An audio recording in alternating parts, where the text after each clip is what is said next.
네, 스마트 컨스트럭션 데이 2022 메인 세션, 이제 본격적인 세션을 시작해 보도록 하겠습니다. 첫 프로그램은요, 기조 강연이 준비가 되어 있습니다. 오토데스크 부사장이신 에이미 막스님이 기조 강연을 영상으로 직접 준비를 해주셨습니다.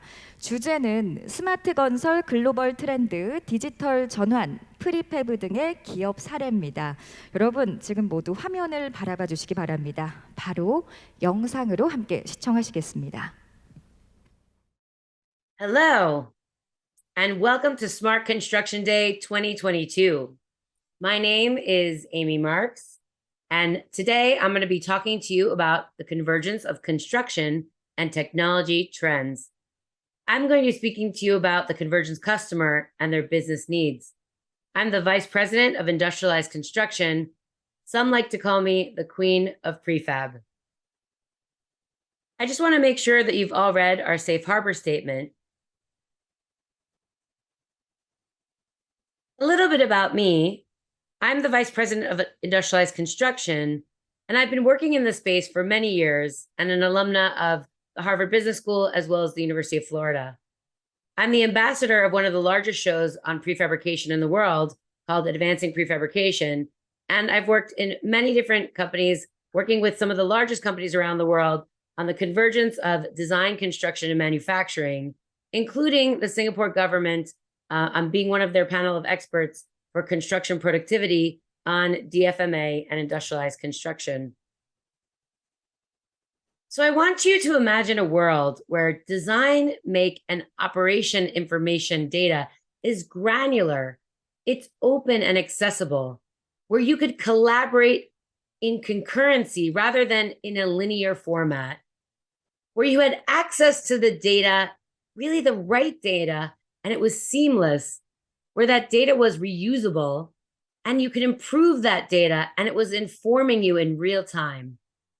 And that data evolved with the life cycle of the building or the product that you were working on. And then you had a modern, connected, and insightful design environment for all of the AEC professionals and stakeholders that were working with you all the time. Are you really ready for that change? There's actually a formula for change. This formula was made by Dan Miller, and it's change equals dissatisfaction. You have to first be unhappy with the way things are now. Either you are unhappy with the way things are, or you have aspirations and you're unhappy and you want to get to that next place. You have to have a vision for what's possible. And hopefully I can show you a little of that vision today. You then have to have first concrete steps of action. You need to know what to do next. And that all has to be greater than resistance. And a lot of that resistance will come internally from sometimes your own companies, but also resistance externally in the environments in which you work. But that formula, change equals D times V times F, has to be greater than that resistance. So let's talk about that word convergence. It's the blending of what used to be previously separate technologies and processes, that data that now creates new combinations of products and services and experiences that reshape whole industries and structures. So convergence is about technologies that, this used to be just my phone, but now it's my phone, it's my map, it might be my babysitter. It's not just my phone anymore. It's about the convergence of different processes. So what used to be just design might now be design and build. It might be design with the understanding of carbon and embodied carbon. So it's the combination of different processes that are now blending into one. It's the convergence and melding of whole industries, which is why my title is Industrialized Construction, which is the convergence of manufacturing, construction, and design. So whole industries are coming together, which means business models are changing and they're combining together. And that's where a lot of the change is really happening for all of you and for many of the large owners and the governments that are actually changing the way in which they do work. Because when business models change, we have to think about the ways in which humans and machines are now interacting to do that work, because that's really changing. And it changes the way we think about sustainability and how that's impacting the way that we want to do the work and the result of the work and how that's going to impact our world. So let's do a little bit of a quick recap for those of you who may be new to this conversation. The dynamics are changing, and McKinsey did a report in June of 2020, right as the pandemic hit. And they talked about pretty much over the next decade and a half, that almost half of the $14 trillion in value of the design and construction world is going to shift towards industrialized construction. And why is that going to happen? Well, almost 66% of the people that took the survey thought that the market characteristics and the emerging disruptions that were happening are pointing towards industrialization, those manufacturing techniques applying to construction, and the digitization of product and process in the design and construction space were making the highest impact. In fact, they said over the next 1 to 3 years, which is about now, that a product-based approach would have the highest impact of anything in the study on what would actually push us over that 45% mark of industrialized construction in the next decade. So things have already changed, and they will continue to change in this world on how the way in which we're going to be executing on all of the value in design and construction in our space. But we have to take a look at what has been plaguing our ecosystem for many years and why BIM and smart construction can really help solve that. So we really know that assumption-based design has been the source of uncertainty. And we want to make sure that although building information modeling is very important, we have to stop that iterative process to make sure that you are connecting the building information modeling tools to the information of the makers to make sure that the I in the building information modeling process is informed by intelligent design. It's a real opportunity to connect how tools will enable new capabilities and allow processes to work at scale to enable more sustainable practices and more smart construction to allow for automation and robotics. That's the real opportunity now, so that we're not beholden to assumption-based design. And that means business models are changing for all of you. We know that industrialized construction has certain technology and process enablers as we're shifting into this new world. And we're in a highly instrumented world of things that have IoT sensors and machine learning and AI that we can apply to many of the products and processes that are in our space. That's giving us a lot of data and analytics that we can sort through and look through and understand in a different way. And many of our products at Autodesk, if you went to Autodesk University, have moved to the cloud in an open platform. And you'll see if you are learning more about Fusion, Forma, and Flow and the Autodesk platform services, that we're moving our products to the cloud in an open platform so that the data can actually move across those information models to give you better data and analytics in the future state, so that as things are instrumented, we can actually have more understanding about what's actually moving across the life cycle of these products and the performance of these products. So that in the process enablers, we can actually have more predictive manufacturing tools, and that really you can have building information modeling, which is happening at more and more higher state in your country, but that you can take manufacturing information and inform your BIM models with what things can be made. Because ultimately, we want to understand not just design for manufacturing and assembly, but the data that is moving that to the next level of understanding.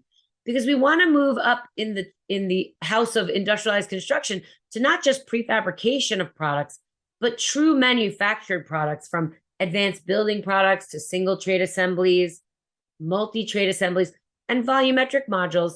Again, there's not a hierarchy, but we want to use everything in our toolkit across these physical products. And we want things to actually be real products that we can reuse and understand the data associated with each of those, so that we can understand things like digital twins and how these products are performing over time and the data associated with them, so that we can apply advanced building methodologies that you see there, like robotics and automation, to those products as we make things, and additive manufacturing and things like 3D printing, so we can use the most efficient advanced methodologies to make the products that are going into these buildings and sometimes the buildings themselves. So that's the house that industrialized construction has built with process enablers and technology enablers, as well as the physical piece parts and the advanced building methodologies that we've taken from manufacturing for the future state. And many of our customers, because of that, are changing. And what has been previously a siloed focused customer, our customers are looking more vertically integrated. As many of you know in your region, that a customer may have many of these capabilities now within their own business models. And so you're seeing many different types of customers now. We had architects and engineers that are moving much more towards a generative designer. They want to use more tools in their practice, taking their domain expertise, building digital products that they're using on the Autodesk platform to really productively use those digital tools in their work, to automate things, to use generative tools to pick the right combination of products. We have contractors that are looking more like systems integrators, understanding the right combination of products and how to accelerate their incorporating them in situ on site.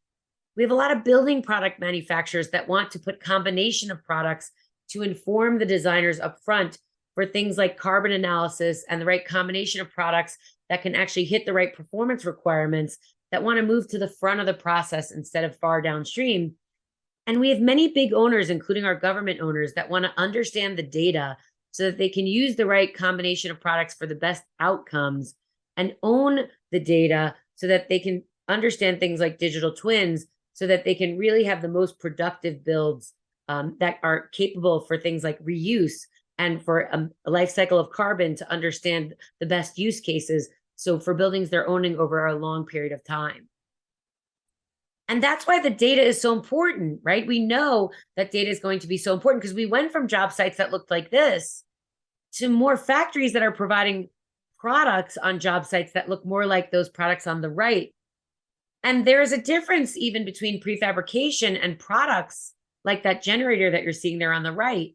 And why is this happening now? And this is a pharmaceutical building that is mostly made by products that we are understanding before the design. And many of our leading AEC companies, this is some numbers from the United States, are defining themselves as these types of convergence customers that are thinking in terms of creating products instead of just understanding construction or design as a process.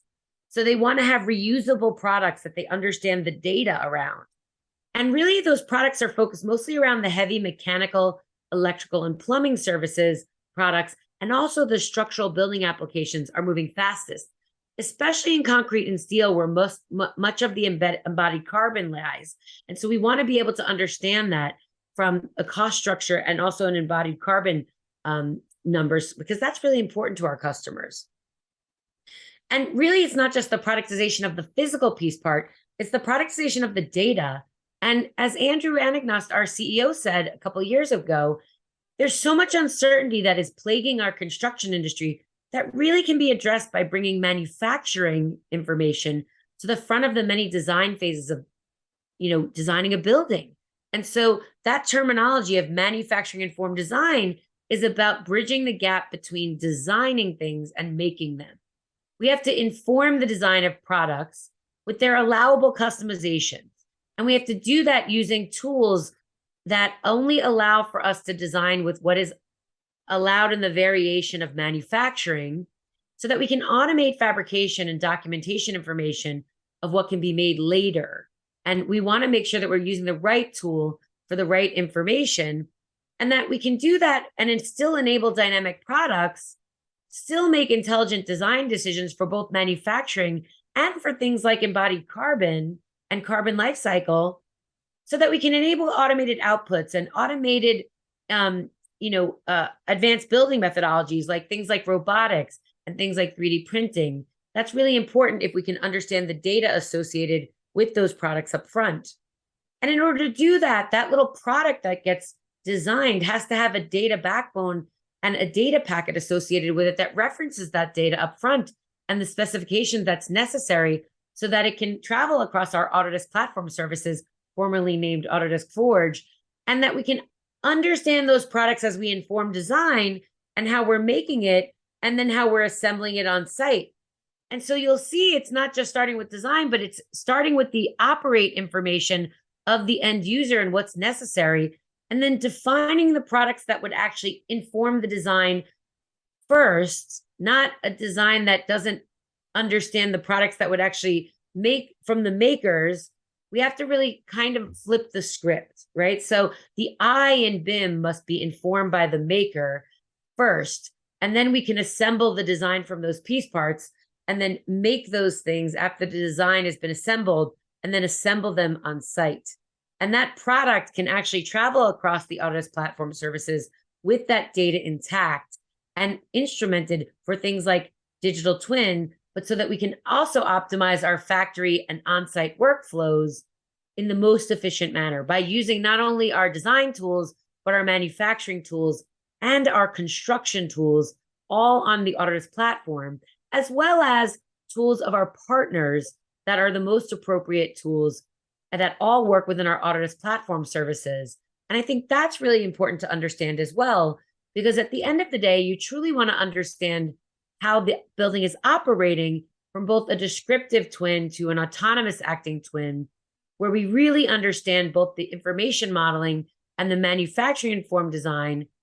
We really want to truly understand standardized data structures, but we want to understand enabling a repeatable and scalable process so that every time you build a hospital or a data center, it's not as if we've built that hospital for the first time every time.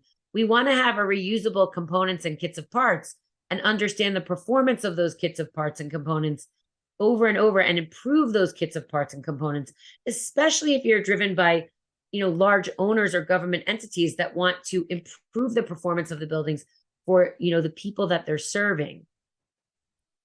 And so you've noticed that at AU, we talked about some new names and how we're working on some of our cloud information models to connect them together so that we can actually, show you that, look, as an example, the smartphone is a result of convergence. As I held up my phone before, it's on the Apple platform.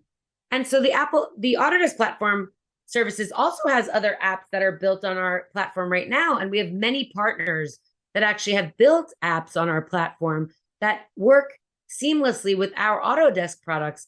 And I do believe that there will be many more that are built. And I like to say to our customers, maybe you will be the next, Waze, which is a directional capability, or the next Spotify, or the next WhatsApp on our Apple platform. So on the next Autodesk platform. So there's lots of apps being built by our customers on the Autodesk Platform Services now that many of our customers will have access to in the future state. Because it won't be about point-to-point solutions. Those aren't scalable.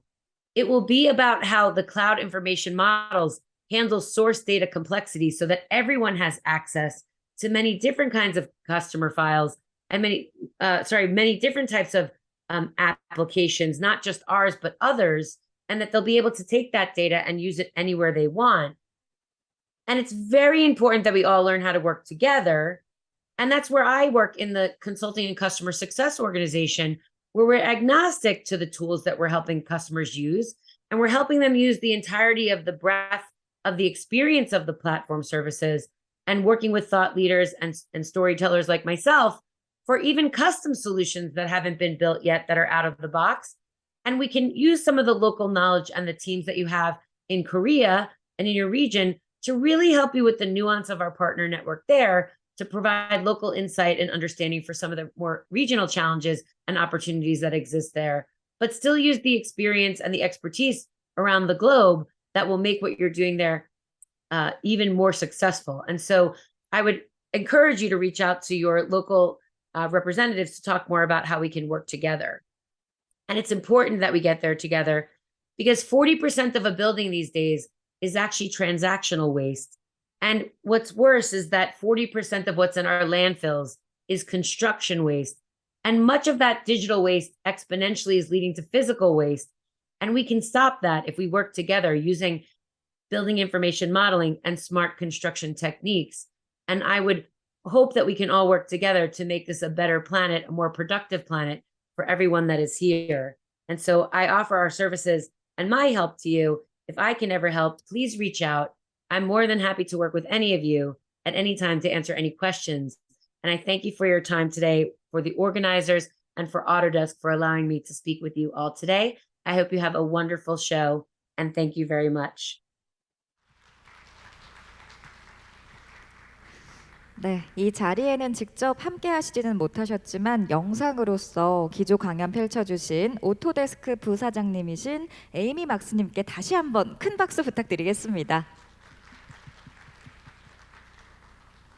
네, 감사합니다. 자, 그러면 이제부터 스마트 컨스트럭션 데이 2022 메인 세션의 발표를 이어가 보도록 하겠습니다. 오늘 발표는요, 총 3분께서 수고해 주시겠는데요. 먼저 첫 번째 발표입니다. K 스마트 건설 역량 분석 2022 SCCI 리뷰라는 주제로 서울대학교 건설환경공학부 지석호 교수님께서 수고해 주시겠습니다. 여러분 큰 박수 부탁드리겠습니다. 네, 안녕하십니까. 서울대학교 지석호입니다.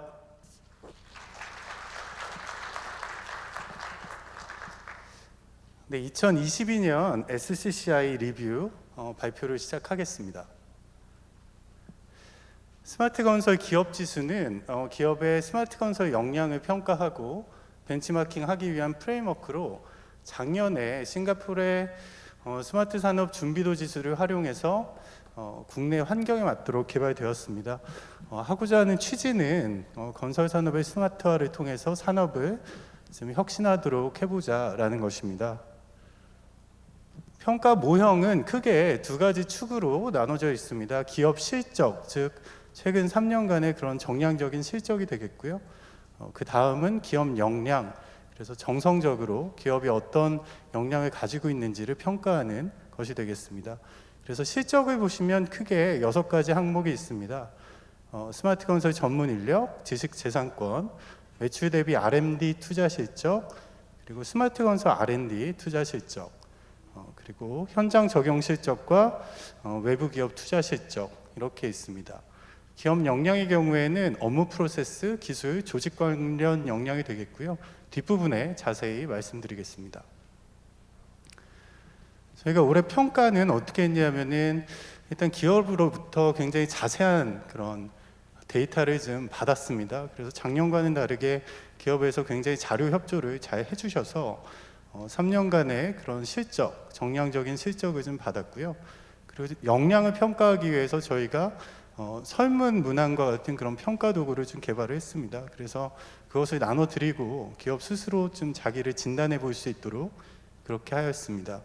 그래서 그렇게 받은 데이터를 저희가 평가위원회를 좀 구성을 하고 추가적으로 객관적인 자료를 또 모아서 좀 보완 검증하는 절차를 거쳤습니다. 그래서 총점 1000점 만점으로 저희가 평가를 하였고 가장 높은 등급은 S등급이 되겠고요. 가장 낮은 등급은 C등급입니다. 등급별 의미를 간단하게 말씀드리겠습니다. C등급은 일부 프로세스에 한번 기술을 적용해보는 그런 수준입니다. 그 다음에 B등급은 적용을 통해서 뭔가 효과를 좀 맛봐서 전략을 한번 세워보고 그것에 따라서 한번 시도를 해보는 그런 수준이 되겠습니다. 그 다음 A등급은 어느 정도 정착을 해서 좀 다양한 현장에 다양한 기술을 적용해보는 그런 단계가 되겠고요. A 플러스 등급은 지금 좀 더 완벽하게 적용을 해서 그 성과를 꾸준히 모니터링하고 경험을 서로 이렇게 좀 나눠보는 그런 등급입니다. 그리고 최상위 등급 S등급은 그러한 여러 가지 노력이 궁극적으로 기업의 그런 비즈니스 모델의 변화까지 그렇게 촉진하는 그런 단계가 되겠습니다.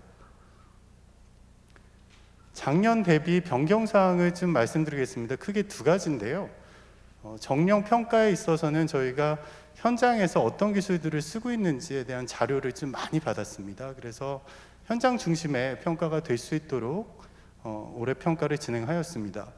그리고 정성 평가의 경우에는 평가위원회를 따로 좀 꾸려서 좀 더 객관적으로 정성 실적을 평가할 수 있도록 하였습니다.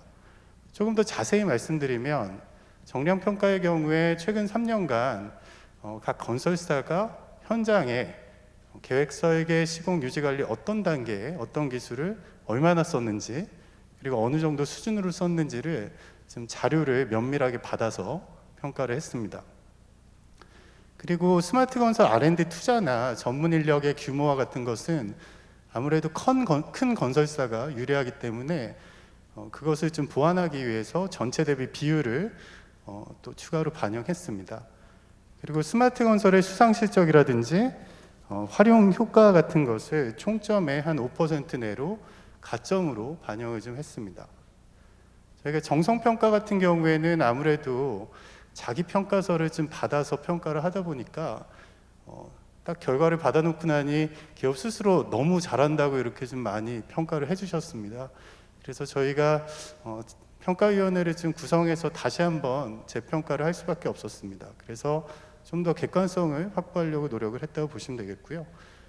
정량평가, 정성평가 사이에 좀 유사한 항목이 있습니다. 그래서 정량평가 결과를 가지고 정성평가를 좀 보완하는 그런 단계도 거쳤습니다. 작년 평가의 키워드는 스톰이었습니다. 그래서 저희가 좀 뒤늦게 스마트 건설을 시작했지만 건설사가 굉장히 빠르게 변하고 있다는 것을 확인을 했고요. 그런 오픈 이노베이션을 통해서 혁신을 추구하는 그런 중견기업도 확인을 했습니다. 아무래도 코로나가 시작됐던 시즌이다 보니까 그런 본사와 현장 간의 협업을 어떻게 하면 좀 더 원격으로 할 수 있을까에 대한 고민을 많이 시작해 보셨고, 특히나 OSC에 대해서 시도가 확대되는 것을 확인하였습니다. 올해 평가의 키워드는 스프레드입니다. 간단히 말씀드리겠습니다. S 같은 경우에는 현장이고요. 현장을 스마트하게 변화시키려는 노력을 평가할 수 있는 체계를 기업이 갖춰나가고 있음을 확인했습니다. P는 양극화입니다. 최상위 A등급을 받은 기업과 최하위 C등급을 받은 기업의 총점은 500점 이상 차이가 났습니다. 그래서 혁신을 추구하는 기업과 전통적인 수준에 머물러 있는 기업 간의 격차는 더 커질 것이 분명하다는 것이 확인됐습니다. R은 리셋입니다. 저희가 작년에 평가를 하면서 좀 겪었던 경험을 바탕으로 해서 올해 평가의 툴을 좀 보완했다는 내용이고요. E는 전담 조직입니다. 저희가 올해 총 17개사를 평가를 했는데 그 중에 1개사만 전담 조직이 없고 나머지 16개사는 모두 조직을 보유하고 있었습니다. 그리고 그 인력은 무려 1613명에 달했습니다. A는 A등급입니다. 그래서 많은 기업들이 생각보다 상위 등급으로 가기 위해서 많은 노력을 하고 계심이 확인이 됐고요. 그래서 전략을 나름 수립하시고 부족한 부분을 보완하기 위해서 많은 노력을 해주시고 계시다는 것이 확인됐습니다. 그리고 D는 마지막으로 디지털 전환입니다. 기업들이 BIM의 현장에 잘 활용하고 계신다는 것이 지금 확인이 됐고, 거기에 더해서 빅데이터, AI, 클라우드에 대한 확산세도 뚜렷이 확인이 됐습니다. 몇 가지 숫자로 좀 말씀드리겠습니다. 올해 S등급은 없습니다. 그리고 매출액 대비 R&D 투자 비중이 1% 이상인 기업도 없습니다. 하지만 작년 대비 7개 기업이 등급이 올랐습니다. 그리고 전체 현장의 약 11% 수준으로 스마트 기술을 적용하고 있었습니다. 그리고 어떤 기업 같은 경우에는 전담 조직을 약 284명가량 구성하고 있는 기업도 있었고요. 놀라웠던 것은 작년에 스마트 건설 외부 기업 지분 투자 총액이 996억 원에 달했습니다.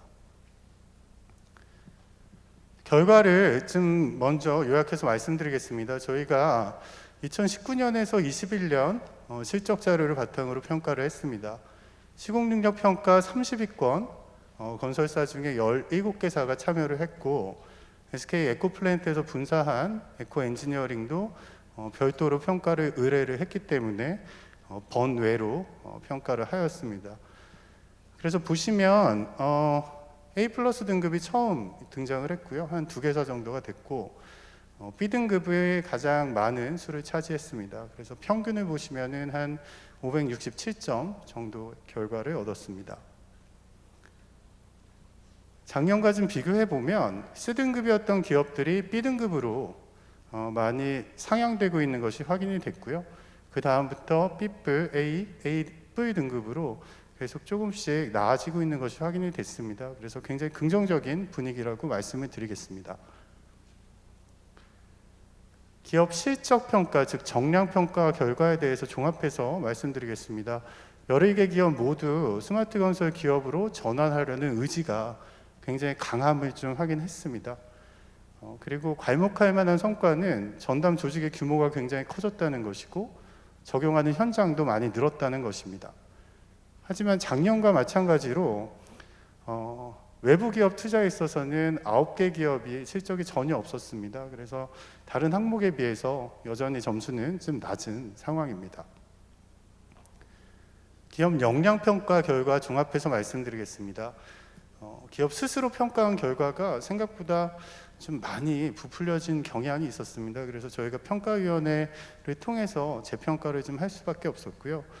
예를 들어서 설계자동화, 시공자동화, 지능화와 같은 것은 현업에서 아주 많이 활용되고 있지 않음에도 불구하고 거의 만점으로 적어주신 기업들이 좀 있어서 그런 부분에 있어서 조금 격차가 있었습니다.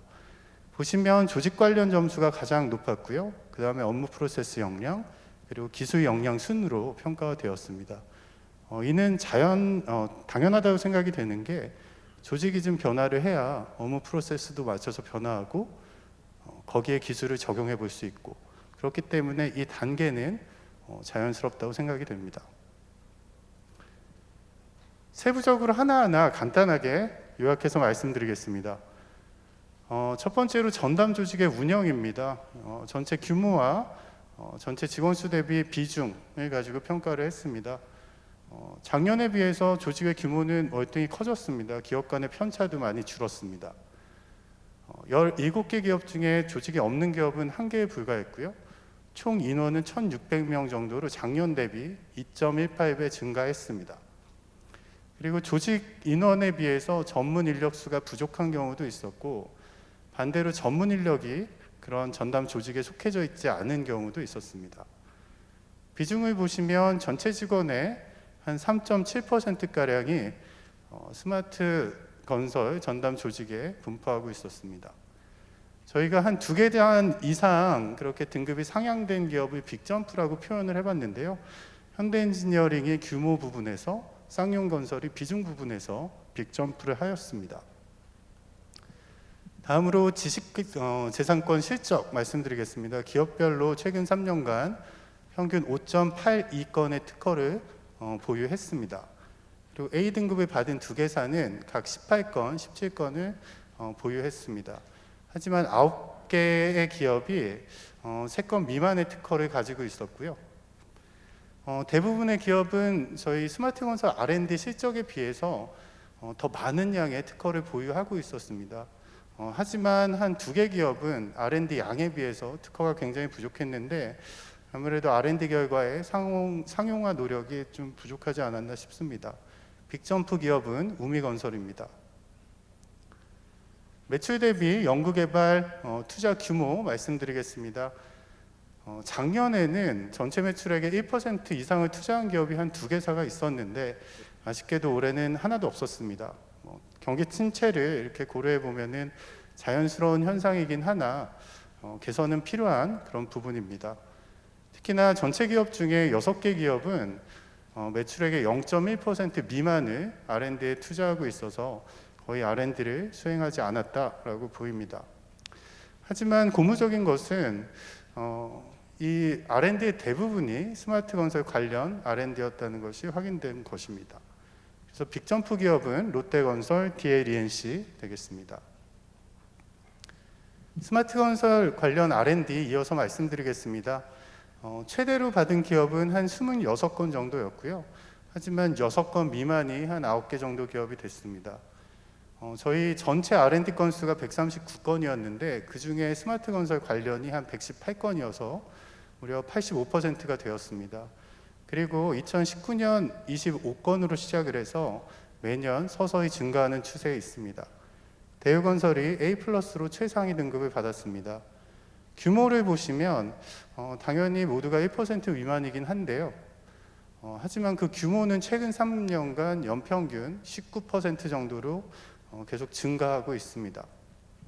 빅점프 기업은 쌍용건설과 우미건설입니다. 적용 현장 실적 말씀드리겠습니다. 이 부분이 저희가 올해 가장 큰 변화를 준 부분이고요. 계획 설계, 시공, 유지 관리 단계에 걸쳐서 어떤 기술을 얼마나 쓰고 있는지, 어느 정도 수준으로 쓰고 있는지 구체적인 자료를 받았습니다. 결과를 보시면 전체 현장의 한 11% 수준으로 스마트 건설을 적용하고 있고, 각 단계에 걸쳐서 BIM, 클라우드, 빅데이터, IoT, 센서, 드론, 모바일과 같은 기술을 적용하고 있는 것이 확인됐습니다. 그리고 아무래도 시공사 중심이다 보니 시공에 스마트 기술을 가장 많이 활용하고 있었습니다. 적용 수준 보시면 적용 건수가 높을수록 적용 수준 또한 높았습니다. 그리고 5점 만점 중에 평균 한 3.67점이라는 결과가 나와서 전략을 짜서 좀 시도해보고 있는 수준입니다. 하지만 하위 6개 기업은 점수가 2점 미만이어서 그냥 기술을 한번 현장에 적용해보는 그런 수준이었습니다. 빅점프 기업은 현대건설, 대우건설, 롯데건설이었습니다. 기업 실적 마지막으로 외부 기업 투자 실적 말씀드리겠습니다. 최근 3년 동안 그러니까 조사한 기업의 한 47%에 해당하는 8개 기업이 총 50개 기업을 발굴하여 투자를 했습니다. 그리고 특히나 A등급 이상의 기업은 최근 3년 동안 한 14개의 외부 스타트업의 지분 투자 또는 M&A를 실시하였습니다. 투자 건수가 없는 기업이 53% 정도여서 여전히 많긴 했지만 작년에 75%에 비해서는 많이 개선된 그런 숫자입니다. 작년에 이어서 우미건설이 지분 투자에 있어서는 독보적인 위치를 보였습니다. 규모 보시면 앞서 말씀드린 8개 기업이 3년 동안 무려 2,400억 원가량을 투자했고요. 특히 작년에는 996억 원의 투자가 있었습니다. 빅점프 기업은 삼성물산과 포스코건설입니다. 기업 역량 관련해서 말씀드리겠습니다. 첫 번째로 업무 프로세스 역량입니다. 크게 3개의 세부 항목으로 구성이 되어 있습니다. 수직적 통합은 본사와 현장 간의 통합 정도를 말합니다. 수평적 통합은 서플라이 체인상의 이해관계자 간의 통합을 얘기하고요. 건설 생애주기 통합은 계획 설계, 시공, 유지 관리, 생애주기에 걸친 통합을 얘기합니다. 수직적 통합이 가장 높은 수준의 평가 결과를 얻었고, 그 다음으로 수평적 통합, 건설 생애주기 통합이 점수를 얻었습니다. 본사의 그런 조직과 현장의 조직은 그래도 지속해서 이렇게 통합이 좀 추진되고 있는 것으로 확인이 됐고요. 그리고 나머지 부분에 있어서는 지금 개별 용도에 맞춰서 시스템을 구성을 해서 운영을 하고는 있지만 여전히 사람의 개입이 굉장히 필요함이 확인됐습니다. 기술 역량 말씀드리겠습니다. 총 6가지 세부 항목으로 구성되어 있고 3개 먼저 말씀드리겠습니다. 건설 현장의 디지털화는 현장의 그런 운영 관리 업무를 디지털화하는 수준입니다. 그래서 상위 5개사의 경우에는 현장 운영이 본사의 플랫폼과 잘 결합돼서 반복적인 현장 운영 업무는 자동화해 가고 있는 그런 수준이었습니다. 두 번째, 기업 관리의 디지털화는 그런 수요 조달 인적 자원에 대한 그런 디지털 관리 수준이 되겠고요. 기업 그런 기술 역량 중 가장 높은 수준을 보였는데 그것은 앞서 말씀드렸던 수직적 통합과 지금 나름 그 열개를 같이 한다고 보시면 되겠습니다. 설계 자동화는 BIM, AR, VR, 빅데이터, AI 등을 설계에 활용하는 그런 역량 되겠습니다. 굉장히 낮은 점수를 얻었고 대부분의 기업이 시도는 좀 해보고 있지만 현업 실무에는 활용하지 못하는 수준이었습니다. 나머지 3가지 기술 역량 말씀드리겠습니다. 시공 자동화는 자동화 장비를 현장에서 활용하는 수준 되겠습니다. 개념이 막 그렇게 잘 정립이 되어 있지 않음이 확인이 됐고 현장 적용 사례가 없는 기업도 6개 기업이 있었습니다. 그러다 보니까 빅데이터 AI를 통해서 의사결정을 하는 그런 지능화 역량과 함께 가장 낮은 수준의 점수를 얻었습니다. 사실 지능화 역량도 저희가 AI를 통해서 뭔가 분석은 해보고 있지만 대부분 초기 단계에 머물고 있음이 확인이 됐습니다. OSC는 공장 제작, 조립 시공, 모듈화 공법, 3D 프린팅을 적용하는 그런 수준입니다. 아무래도 모듈러 관련 그런 공사 발주가 좀 많아지다 보니까 기업분들이 관심이 많으셨고요. 특히나 상위 5개사는 독자적인 사업 수행 역량을 이미 확보하고 있었습니다. 마지막으로 기업 역량 세 번째, 조직 역량 말씀드리겠습니다. 전담 조직의 운영은 앞서 말씀드렸던 것처럼 조직을 다 잘 갖춰가고 계셔서 모든 항목 중에 거의 가장 높은 수준의 점수를 얻었습니다. 특히나 그런 전담 조직이 세운 그 방향에 따라서 현장에서 여러 가지 역할을 하는 그런 움직임이 보였습니다. 두 번째, 인적 자원 개발 같은 경우에는 스마트 건설 전문 인력을 확보하기 위한 프로그램이나 경력 관리 수준이 되겠는데요. 대부분 기업이 좀 단편적인 교육을 실시하고 있었고 상위 5개사 또한 프로그램을 좀 구축해가는 그런 단계였습니다. 그래서 다른 항목에 비해서 기업의 노력이 상대적으로 좀 부족한 그런 부분이었습니다. 전략 개발 같은 경우에는 대부분 스마트 건설 관련된 전략을 좀 많이 만드셔서 단계적으로 하나씩 실행해보는 그런 수준이었습니다. 전담 조직과 현장 간의 협업 또한 이미 앞서 말씀드렸던 것처럼 많이 이루어지고 있어서 현장 중심의 스마트 건설이 구현 중이다라고 말씀드릴 수 있겠습니다. 그리고 외부 기업의 협업이 마지막이었는데요. 이것은 기술을 도입하거나 개발하기 위해서 외부 협력 파트너와 협업하는 수준인데 많은 기업이 이미 네트워크를 좀 구축하고 계셨고 하지만 하위 4개사의 경우에는 지금 일회성인 협업에 아직 그치고 있었습니다. 하지만 모든 기업이 오픈 이노베이션에 대한 그런 중요성은 다 인지하고 있었습니다. 저희가 평가에 대한 자료를 이렇게 받으면서 몇 가지 설문도 좀 수행을 했습니다. 그중 첫 번째가 현재 어떤 기술에 좀 투자를 많이 하고 계시고 앞으로 5년 후에는 어떤 기술에 투자를 할 것 같은지를 묻는 설문이었는데요. 현재를 한번 보시면 BIM과 디지털 트윈, 공장 제작림 모듈화에 굉장히 많은 투자를 하고 계십니다. 하지만 5년 뒤에는 그 중심축이 좀 이동을 해서 AI 및 빅데이터, 현장 자동화, 그리고 건설 로봇과 같은 곳에 더 많은 투자를 할 것 같다고 설문 응답을 주셨습니다. 그리고 모두가 스마트 건설 적용에 대한 효과는 긍정적으로 봤습니다. 그 중에서도 프로세스를 혁신하고 업무의 효율성을 높인다는 측면과 중대재해 처벌과 관련해서 안전사고를 예방한다는 측면, 그리고 성과를 실시간으로 관리하고 신속하게 의사결정을 한다든지 리스크 관리를 한다든지 하는 측면에 많은 그런 기대를 하셨습니다. 스마트 건설을 적용함에 있어서 당연히 애로점도 많아서 그런 설문에도 응답을 해주셨는데요. 하고 싶지만 역량이 부족하다고 말씀하시는 분들도 계셨고 전문 인력을 좀 확보하고 싶은데 어떻게 해야 될지 모르겠다라는 그런 애로점도 있었습니다. 그리고 무엇보다 이 모든 것이 다 돈이 들어가는 것이기 때문에 그런 예산과 관련된 어려움도 많은 말씀을 해주셨습니다. 마지막으로 좀 정리를 한 2장 드리겠습니다. 올해 평가에서는 A+ 등급이 2개에서 나왔습니다. 굉장히 좀 좋은 성과겠고요. 하지만 그분들께도 여전히 약점은 존재하는 것이 확인이 좀 됐습니다. 그리고 2계단 이상 상승한 기업이 좀 여럿 있었습니다. 이 기업들은 지속적으로 관심을 가지고 노력을 했기 때문에 이어진 좋은 결과라고 생각이 됩니다. 그리고 한 기업의 경우에는 굉장히 상세하고 전문적이고 방대한 자료를 제출해 주셨습니다. 덕분에 저희가 평가를 좀 잘할 수 있었는데 데이터를 스스로 잘 모으는 것은 스스로 혁신하기 위한 기본이라 생각이 됩니다. 그리고 어떤 기업은 스마트 건설을 기업 혁신의 수단으로 활용하고 있음이 확인됐습니다. 반면에 많은 기업이 올해도 SCCI에 불참을 했습니다. 이유는 SCCI가 자사의 그런 혁신 전략과 좀 다르다. 그리고 준비할 시간이 없고 업무가 부담된다.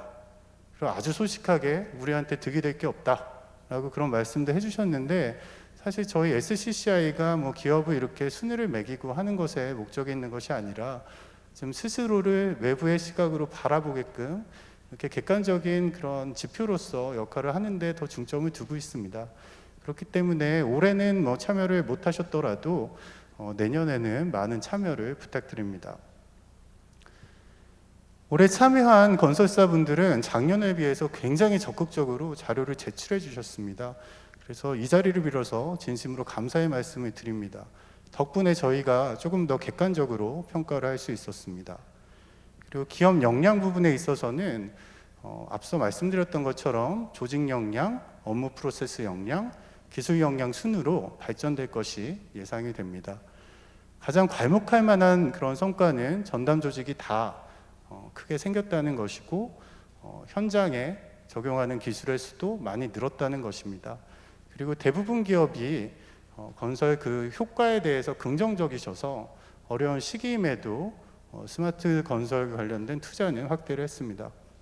사실 저희가 한 이 SCCI가 완벽한 툴은 아닙니다. 그래서 여러분들의 의견을 들어서 지속적으로 보완해 가겠습니다. 예를 들어서 기업 역량 평가에 대해서는 지금 어떻게 좀 더 객관적으로 할 수 있을까 꾸준히 고민하겠고요. 대형 중견기업 간의 평가를 분리한다든지 업역별 평가를 분리한다든지 하는 것도 고민해 보겠습니다. 그리고 글로벌 기업과의 그런 비교 분석도 가능한 수준에서 한번 시도를 해볼 그럴 계획입니다. 이것으로 발표를 마치겠습니다. 경청해 주셔서 감사합니다.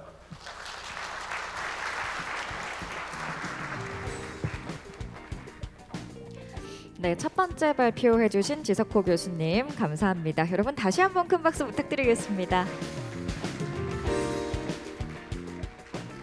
그리고 이어서 스마트 컨스트럭션 데이 2022 메인 세션을 더 이어가 보도록 하겠습니다.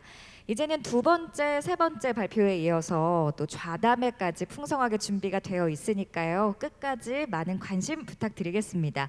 아울러 무대 위에서 발표해 주시는 발표자분들께서는요. 잠시 마스크 착용을 좀 벗어주시면 감사하겠습니다. 부탁드리겠습니다. 자, 그럼 이제 두 번째 발표 순서를 진행해 보도록 하겠습니다. 두 번째 발표는요. 아주대학교 건축학과 조봉호 교수님께서 수고해 주시겠습니다. 주제는 K 모듈러 현재와 미래 올해 성과와 과제입니다. 여러분 큰 박수 부탁드립니다. 네, 안녕하세요. 방금 소개받은 아주대학교 조봉호입니다. 제가 뭐 자료집을 좀 보셔서 알겠지만 내용이 조금 많아서 컴팩트하게 그 발표를 드리겠습니다.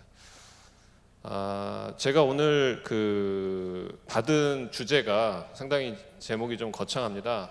그래서 K 모듈러 현재와 미래, 성과와 과제, 그리고 뭐 정책, 기술, 사업. 그래서 뭐 제목이 뭐 이러면 사실 모든 전반적인 내용을 좀 한번 같이 고민해보자 뭐 이런 의미로 생각을 해서 자료를 준비를 해봤고요.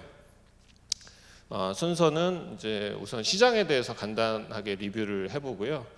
그리고 뭐 저 다음에 우리 그 발표하시는 이제 백용 박사님께서 그 고층 실증 사업 발표를 해주실 텐데. 그 부분과 겹치지 않는 뭐 여러 가지 최근의 기술 트렌드를 간단하게 소개를 하고 그리고 우리나라 모듈러 활성화를 위해서 필요한 정책 과제들이 무엇이 있는지 간단하게 말씀을 드리겠습니다. 뭐 간단하게 제 소개를 드리면 저는 그 2003년도에 국내 최초 신기 초등학교 모듈러 프로젝트부터 참여를 해서 최근까지 다양한 기술 개발 파트에서 일을 하고 있습니다. 그래서 국내 20여 년 동안의 모듈러 시장 트렌드를 한번 살펴보면 첫 번째로 이제 적용 분야가 다양화되고 있고요. 그다음에 이제 다양한 그 해외 수출용 모듈들이 적용이 되고 있습니다. 그리고 뭐 고층화, 그다음에 대규모화가 되고 있고요. 저희가 그 철강협회에서 올해 회원사들 대상으로 2003년부터 2021년 작년까지 전체 실적들을 한번 조사를 해봤습니다. 물론 뭐 소규모 회사들의 프로젝트는 빠져 있을 수는 있지만, 그래서 보시면 2012년도에 공사비가 상당히 크게 증가를 했었고요. 저 때는 이제 군 막사가 턴키 프로젝트로 한 600억 정도씩 발주가 되던 시절이었고요. 조금씩 줄었다가 다시 작년 2021년에 또 급격하게 공사비가 늘어나고 올해도 아마 실적이 상당히 증가가 됐을 텐데요. 저 부분은 이제 뭐 중고층화도 있지만 또 학교 쪽에 재사용 가능한 그 스마트 스쿨 시장이 또 커지면서 저렇게 시장이 증가하고 있습니다. 그래서 국내 시장의 트렌드를 간단하게 살펴보면 2000년대 초반은 주로 학교, 그다음에 군시설 같은 이제 공공부문에서 먼저 시장이 형성이 됐다면 2008년부터 2012년까지는 저 당시에 이제 자원 개발 뭐 이런 트렌드에 맞춰서 뭐 러시아나 호주 그리고 뭐 괌 이런 이제 해외 프로젝트들이 대규모로 발주가 되던 시절입니다. 그리고 가운데 저 내화 실험하는 사진을 보시는 것처럼 경우에 따라서는 국내에서 내화 실험을 해서 뭐 러시아로 수출을 추진하기도 했었고요. 또 군시설이 대량으로 발주가 되면서 저 오른쪽 사진에서 보시는 것처럼 컨베이어 시스템을 활용을 해서 나름대로의 어떤 대량 생산 시스템을 시도하던 시절입니다. 그 후로는 이제 2013년 이후로는 대규모 국책 과제들이 발주가 되면서 뭐 SH, LH, 그다음에 뭐 GH 이런 그 공공기관들이 주택용 모듈러 시스템을 적용을 했고요. 또 저 오른쪽 사진에서 보시는 그 평창 올림픽 모듈러 시스템을 적용을 했던 그런 시기가 되겠습니다. 그리고 2020년 이후로는 본격적으로 이제 고층 프로젝트들이 시도가 되고 있고요. 오른쪽 사진에서 보시는 그 포스코 광양지철소가 이제 12층 규모로 준공이 된 바 있습니다. 그리고 현재 13층 규모의 프로젝트가 또 추진이 되고 있고요. 아마 저 다음에 우리 백영 박사님께서 소개를 해드릴 겁니다. 그래서 여러 가지 그 시장 규모의 성장 그리고 고층화 그리고 그 시장이 증가하면서 당연히 모듈 제작사가 증가하고 있습니다. 또 네 번째 트렌드는 이제 모듈의 용도 다양화인데 저 그래프는 Y축이 그 면적당 공사비를 나타냅니다. 그래서 2021년도의 면적당 공사비를 보면 상당히 그 저가형부터 시작해서 고가형까지 넓게 분포가 되어 있는 걸 볼 수가 있는데요. 시장이 이제 다양화되고 있다라는 걸 한마디로 볼 수 있는 그런 그래프가 되겠습니다. 10월 말에 포스코 친환경 소재 포럼에서 GS 건설에서 인수한 영국의 엘리먼트 유럽이라는 모듈러 제작사가 있습니다. 거기에서 이제 그 담당 매니저가 오셔서 발표를 해주셨는데 뭐 그 자료를 보시면 이제 우리나라 모듈러 회사들이 고민하는 거랑 비슷한 고민을 다 똑같이 하고 있습니다. 이제 모듈러 건축공사라는 게 수주공사이기 때문에 공장이 한참 바쁘게 돌아갈 때는 정신없이 돌아가고 또 수주가 끊기면 또 공장이 쉬고 뭐 이런 문제들이 항상 어디에나 다 있는 거기 때문에 엘리먼트 유럽에서는 모듈뿐만 아니라 뭐 베스룸 파드라든지 혹은 부분적으로 프리팹 패널 뭐 이런 것들을 함께 생산하면서 저런 제품의 다양화를 추진하고 있다 뭐 이런 말씀을 해주셨고요. 그래서 이제 그 공장의 레이아웃을 이건 이제 엘리먼트 유럽의 공장인데요. 보시면 아래쪽의 절반 정도는 이제 모듈을 생산하는 두 개의 생산 라인을 활용을 하고 있고 또 위쪽은 베스룸 파드를 이제 연속적으로 만들고 있습니다. 그 오른쪽 위쪽의 사진을 보시면 저렇게 조그맣게 이제 화장실과 혹은 뭐 부엌 같은 파드를 만들면서 저건 이제 일반 현장에 지속적으로 이제 공급을 하는 그런 거라고 볼 수가 있겠고요. 우리가 그 시장의 규모를 키워가는 것도 중요하지만 그 제작사 입장에서는 지속적으로 공장을 운영하고 인력을 관리하고 하는 뭐 그런 것들도 당연히 중요하다고 생각을 합니다. 국내에서는 이제 유창 ENC가 가장 그 수주량이 많고 현재 마켓쉐어가 가장 큰 그런 모듈 제작사입니다. 그래서 유창 ENC도 비슷한 고민을 당연히 그동안 했고요. 왼쪽에서 보시는 것처럼 이제 볼륨메트릭 모듈, 뭐 중고층, 이동식 학교 혹은 뭐 모바일 오피스 이런 순수하게 3D 모듈을 이용하는 그런 시스템, 주로 이제 수주 기반의 모듈이 되겠고요. 그다음에 두 번째로 이것뿐만 아니라 이제 아파트 옥탑에 들어가는 이제 프리팹 모듈, 여기에는 뭐 옥탑 모듈뿐만 아니라 조형물, 뭐 문주, 뭐 이런 이제 그 메인 구조가 아닌 그 서브 스트럭처들을 또 생산을 하고 있고요. 또 리사이클 하우스나 뭐 자전거 보관소 같은 우리가 아파트에서 사용되는 뭐 저런 다양한 시스템들을 함께 생산을 하면서 제품을 다양화하고 있는 것을 볼 수가 있습니다. 다음 그 기술적인 측면에서 간단하게 국내 현재 그 트렌드를 간단하게 소개를 하려고 합니다. 첫 번째는 이제 고층화 기술인데요. 누구나 다 관심이 있고 또 최근에 국내에서도 대형 건설사들이 이 시장에 들어오면서 이제 좀 진출을 하고자 하는 그런 시스템이 되겠습니다. 국내 사례를 몇 개 살펴보면 영국에서는 이제 44층, 그다음에 지금 현재는 50층 규모까지 이 모듈러 프로젝트를 적용을 하고 있고요. 또 호주에서도 순수하게 볼륨메트릭 모듈은 아니지만 44층 이상의 저런 이제 하이브리드 시스템으로 프리팹 시스템을 적용하고 있습니다. 미국도 마찬가지고요. 국내에서는 준공된 건물 기준으로 하면 이제 광양의 12층 규모 포스코 그룹에서 발주한 광양생활관이 있고요. 보시면 물론 이제 층수에서도 차이가 나지만 이제 그런 그 질문과 또 고민을 많이 합니다. 해외에서는 뭐 40층 넘어가는 거, 뭐 30층 이상도 쉽게 하는데 우리는 왜 이게 뭐 기술력이 부족한 것인가, 혹은 뭐 무엇이 문제인가 이런 말씀들을 많이 하시는데 몇 가지 이제 근본적인 차이점을 간단하게 설명을 드리고 우리가 기술적으로 어떻게 대응을 해야 될지 말씀을 드리고 싶습니다. 그 중에서 횡력 저항 시스템을 한번 살펴보면 이제 영국의 이제 크로이던 타워 같은 경우는 RC 코어를 선행으로 시공을 하고 RC 코어가 대부분의 횡력을 받도록 설계가 되어 있습니다. 뭐 미국의 그 풀스택 모듈러에서 시공한 이제 32층 규모의 프로젝트 같은 경우는 이제 스틸을 이용한 메가 브레이스를 활용을 했고요. 호주의 프로젝트 같은 경우는 그 RC 월인데 이제 후타설, 나중에 타설하는 그런 벽체와 PC를 사용을 했습니다. 우리 광양생활관 같은 경우는 이제 크로이던 타워하고 유사하게 그 코어 선행 공법을 적용을 했죠. 그래서 저는 그 고층 모듈러 건축 성공을 위해서 여러 가지가 있습니다. 여러 가지가 있는데 그 중에서 네 가지만 우리가 생각을 해보자라고 하면 첫 번째 횡력 저항 시스템, 두 번째 내화, 세 번째 RC 대비 경쟁력, 네 번째 경량화, 이렇게 네 가지 정도로 말씀을 드릴 수 있을 것 같습니다. 우리나라하고 영국을 한번 비교해 보면 제가 이 체크 표시를 뭐 우리나라 횡력 저항 시스템 우리나라 2개, 영국 3개를 했는데요.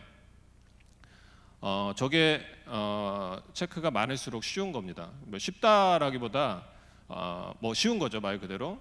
횡력 저항 시스템을 살펴보면 우리나라는 그 내진 설계도 해야 되고 내풍 설계도 해야 됩니다. 근데 해외에서 고층 모듈러를 하는 사이트들을 보면 대부분 지진 하중이 아주 작거나 혹은 풍하중도 작습니다. 그래서 태생적으로 우리나라는 어쩔 수 없이 횡력 저항 시스템의 구조 물량이 많이 들어갈 수밖에 없고 이거 당연히 우리가 극복을 해야 되는 그런 문제라고 생각이 됩니다. 자, 두 번째 내화 설계에서는 어찌 보면 이제 구조보다 더 중요한 문제일 수도 있는데 우리나라는 이제 법상 13층 이상은 3시간 내화를 해야 됩니다. 근데 영국의 44층 규모의 프로젝트는 2시간 내화를 하도록 되어 있고 게다가 성능 기반 내화 설계를 할 수가 있습니다. 이게 성능 기반 내화 설계가 뭐냐? 말 그대로 내화 성능이 나온다라고 하면 인정할 수 있는 겁니다. 근데 우리는 이게 그 법적으로 기준을 맞춰야 되는 뭐 그런 이제 사양 기반의 설계다라고 말씀드릴 수 있겠고요. 뒤에 잠깐 다시 한번 설명을 드리겠습니다. 그다음에 세 번째는 우리나라의 RC 경쟁력이 너무 높다라는 겁니다. 뭐 영국 같은 경우는 RC로 시공하는 게 오히려 너무 비싸서 그래서 RC를 하고 싶은데도 뭐 모듈러를 한다 이런 경우도 많고요. 근데 우리나라는 상대적으로 RC의 경쟁력이 상당히 높습니다. 영국에 비하면. 그래서 뭐 그런 부분들이 이제 모듈러에 상대적으로 그 좀 시장을 들어가기 어려운 뭐 그런 요인이라고 볼 수도 있겠고요. 네 번째는 경량화입니다. 경량화는 이제 특히 고층으로 가면 구조나 혹은 뭐 크레인을 운용하거나 여러 가지 문제가 될 텐데 당연히 우리나라 주거에서는 150mm 이상의 콘크리트에 또 바닥 난방까지 해야 되니까 해외보다 이제 불리한 게 사실이겠죠. 그래서 이런 부분들을 어떻게 해결할 것이냐?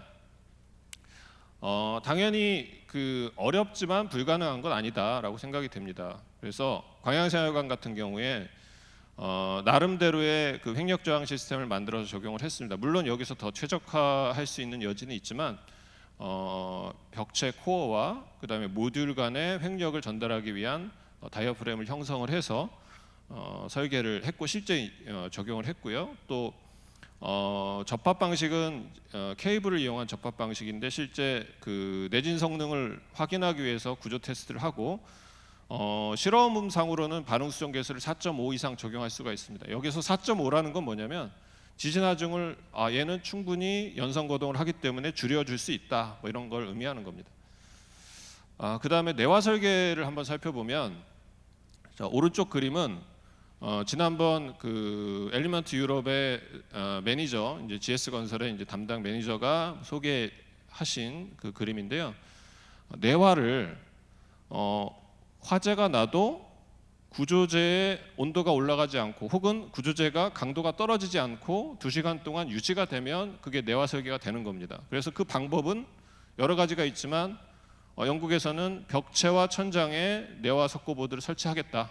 그리고 이거 인증을 받겠다. 그러면 오케이가 되는 겁니다. 근데 우리는 저기 왼쪽에 그림에서 보시는 것처럼 방화석고보드를 4장, 뭐 또 부분적으로는 5장 이렇게 설치를 해야 3시간 내화가 가능. 물론 이거 말고 새로운 공법을 만들어서 인증을 받을 수는 있지만 이런 부분들이 상당히 이제 융통성이 좀 떨어진다라는 거겠죠. 그래서 국내에서도 이런 이제 성능 기반 내화 설계를 할 수 있는 법적 요건은 만들어져 있습니다. 우리 건축물의 피난 방화 구조 등에 관한 규칙에 보면 3조 9항에 성능 설계에 따라서 성능을 검증할 수 있는 것이라고 되어 있습니다. 근데 사실은 이거에 대한 상세한 지침은 없는 게 그래서 실제적으로 적용하기가 좀 어려운 부분이 있죠. 그래서 저희가 18층 규모의 그 프로젝트를 가지고 한번 내화 성능 설계를 해봤습니다. 그래서 아래쪽에 그래프에서 보시는 것처럼 1층 기둥이 가장 이제 요구 강도가 높겠죠. 그 다음에 11층 기둥은 중간 정도 되고 18층 기둥은 요구 강도가 작습니다. 작다는 건 뭐냐면 3시간 동안 내화 성능을 유지하려면 강도가 얼마만큼 필요하냐. 그러면 그 필요한 만큼만 내화 설계를 하면 되거든요.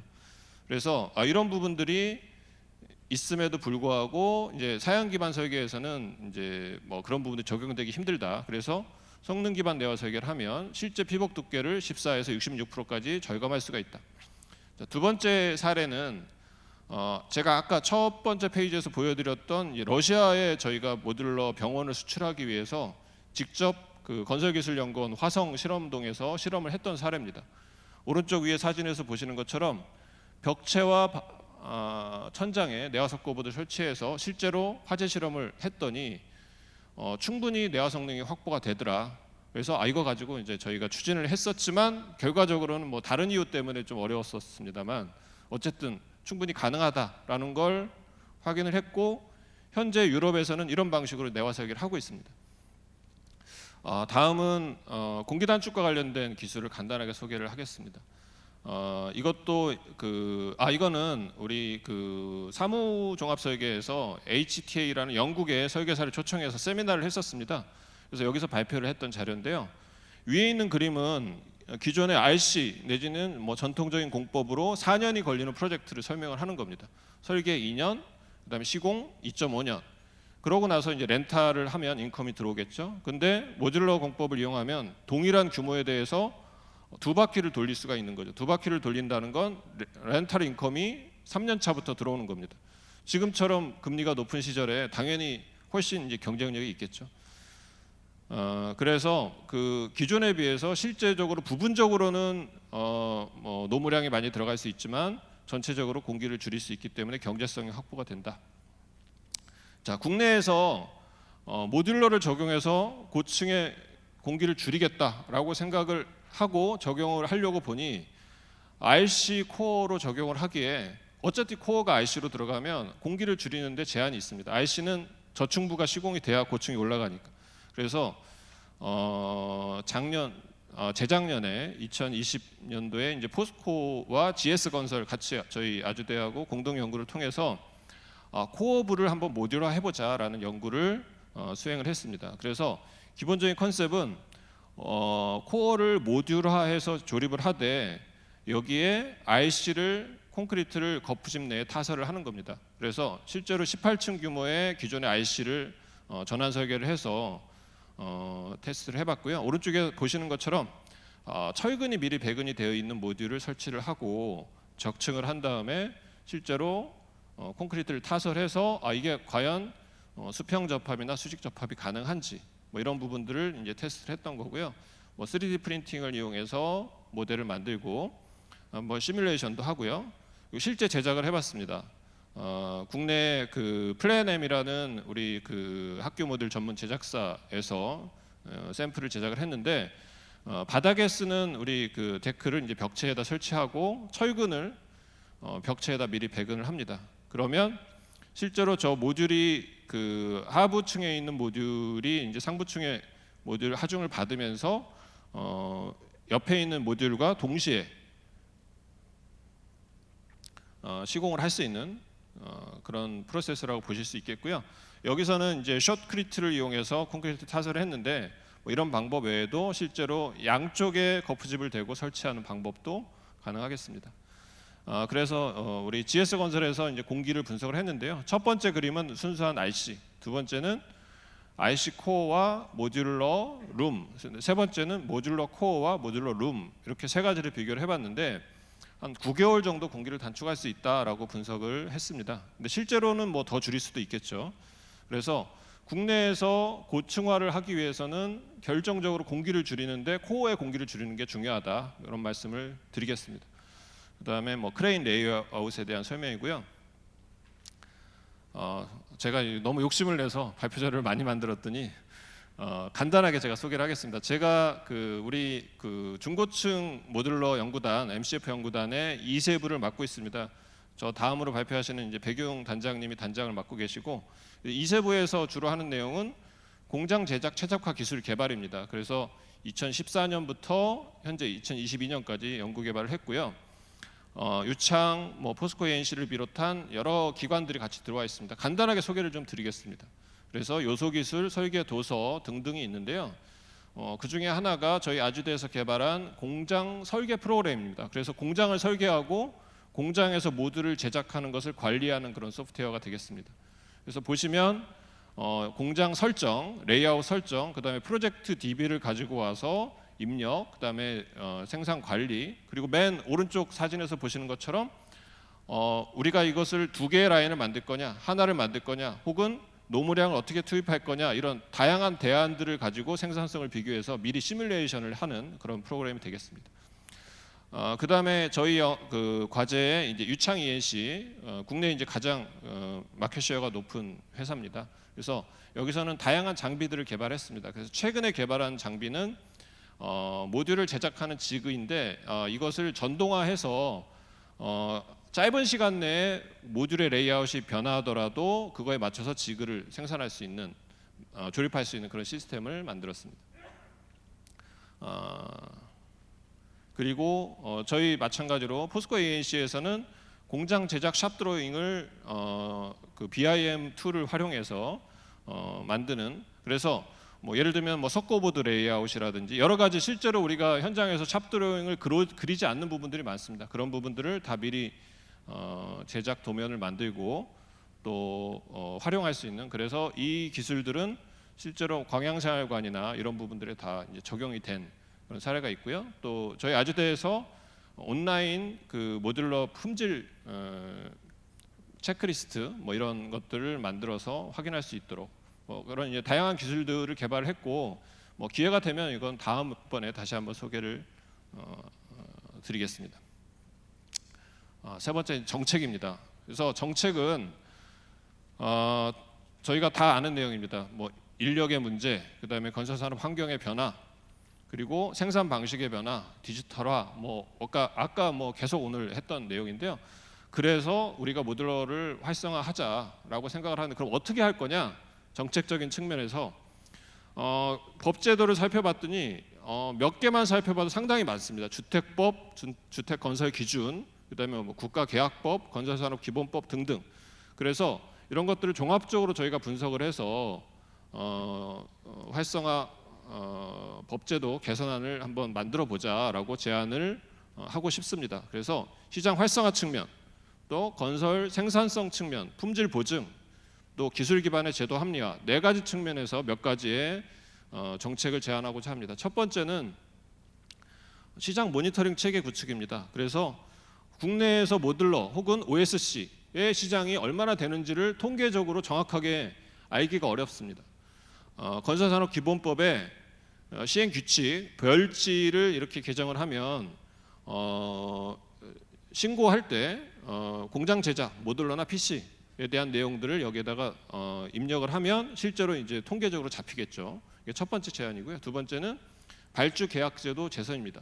그래서 여러 가지가 있겠지만 특히 우리 기술 제한 입찰에서의 몇 가지 항목들을 좀 수정을 해주면 모듈러나 OSC가 조금 더 활성화될 수 있지 않을까라고 생각을 했고요. 뭐 공기 단축 방안 이런 것들도 단순히 공기 단축이 아니라 뭐 체계적인 어떤 OSC 방식을 이용한 뭐 그런 내용들이 가점이 될 수 있도록 하는 것도 생각해 볼 필요가 있겠습니다. 세 번째는 모듈러 정책 방향 제시입니다. 그래서 건설기술진흥법에 조금 구체적으로 설계 등의 표준화에 대한 내용들을 한번 넣어보자라는 생각이고요. 자, 네 번째는 품질 보증 시스템입니다. 현재 공업화 주택 인정 제도가 있습니다. 근데 이게 사실은 좀 완벽하진 않겠죠. 그래서 영국의 사례를 한번 살펴봤더니 보파스라는 종합적인 품질 보증 시스템이 구축이 되어 있습니다. 그래서 디벨로퍼가 대출 기간에 이것으로 인증받은 프로젝트는 대출을 할 때 모기지를 할 수 있다. 이런 데에도 활용이 되고요. 또 제작사나 설계자 입장에서는 어떤 시스템이 우리가 설계를 할 수 있는지 혹은 뭐 우수 사례가 무엇인지 모범 사례들을 확인할 수 있도록 그렇게 또 하고 있습니다. 그리고 이제 금융사나 혹은 가치를 평가하는 사람들도 이런 것들을 활용할 수가 있겠죠. 그래서 실제로 아까 제가 말씀드린 엘리먼트 유럽 같은 경우도 이렇게 이제 보파스 인증을 받아서 적용을 하고 있고요. 마지막은 이제 인센티브, 탄소 배출량 저감이나 건설 안전 지표 등을 활용해서 이제 인센티브를 주려고 해도 뭔가 이제 근거가 있어야 줄 수 있으니까 그래서 이 그림은 저희가 모듈러 학교를 재사용을 했을 때 탄소 배출량을 얼마나 줄일 수 있는지를 평가를 한 거고요. 이게 마지막입니다. 그리고 정말 마지막 성능 기반 내화 설계에 대한 상세한 지침을 만들자. 그래서 아까 설명드린 구조 설계와 연계를 하거나 일본 같은 경우는 1시간, 꼭대기는 1시간, 중간은 2시간, 뭐 저층은 3시간 이렇게 돼 있습니다. 그래서 이런 부분들 그리고 제가 아까 잠깐 설명드린 여러 가지 다양한 공법이나 성능 평가 방법들을 우리가 활용할 수 있도록 좀 상세한 지침을 만드는 것 이런 것들이 있으면 국내 모듈러, K 모듈러 시스템이 조금 더 활성화되는데 도움이 될 수 있지 않을까 생각을 해봤습니다. 네, 너무 급하게 발표를 드려서 죄송합니다. 이상 발표를 마치겠습니다.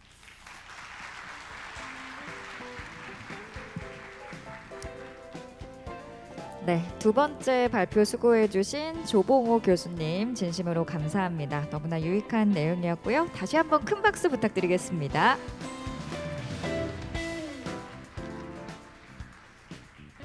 네, 감사합니다. 이제 세 번째 마지막 발표를 앞두고 있습니다. 세 번째 발표자분은요, 건설기술연구원의 백용 선임 연구위원님께서 수고해 주시겠습니다.